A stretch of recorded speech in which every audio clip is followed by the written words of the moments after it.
You were taught that debt is the enemy. Pay it off. Avoid it. Stay free of it. Meanwhile, the wealthiest people you know are borrowing millions on purpose and getting richer every time they do it. They are not reckless. They understand something you were never taught. There is a kind of debt that builds wealth and a kind that destroys it.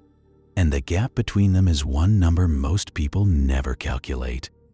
Today, I show you the 6 ways the wealthy turn borrowed money into more money, and the exact line where it stops working.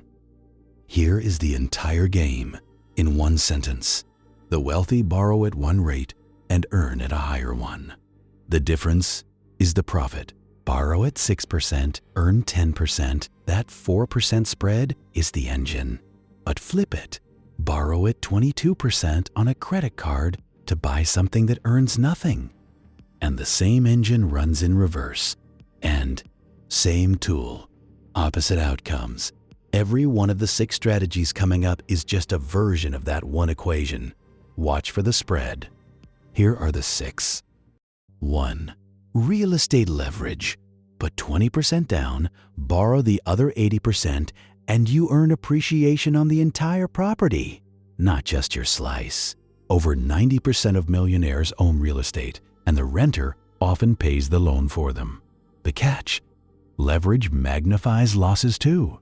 If the property drops, you lose on the whole value, not just your down payment. 2. Business debt. Borrow to buy equipment, inventory, or staff that produces more cash than the loan costs. The spread becomes profit that scales. The catch? If the business doesn't perform, the loan still comes due.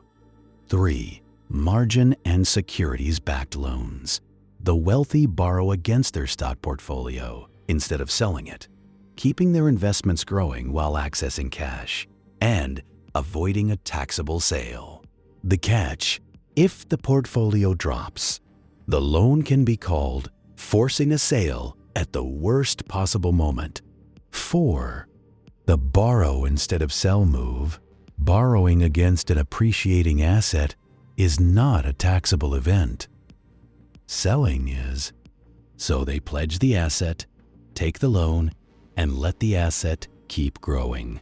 The catch: you still owe the money, and the interest has to stay below the asset's growth. 5. Low interest arbitrage. A 0% balance transfer or a cheap fixed loan with the freed up cash invested at a higher return.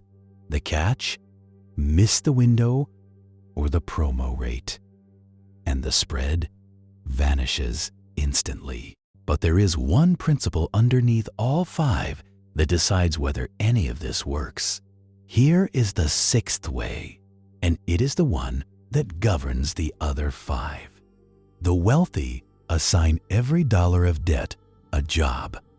Bad debt buys things that lose value: a depreciating car, a vacation, a credit card balance on a dinner. It produces nothing and bills you forever. Good debt buys things that produce income or appreciate and pays for itself. That is the entire difference, not the borrowing. The what you borrow for. And here is the line where it all breaks. As Charlie Munger put it, there are only 3 ways a smart person goes broke: liquor, ladies, and leverage. Leverage cuts both ways with equal force. The same 5-to-1 leverage that turns a 7% gain into a 35% return turns a 7% loss into a 35% loss. Borrowing only builds wealth when the asset earns more than the debt costs, reliably through downturns with margin to spare.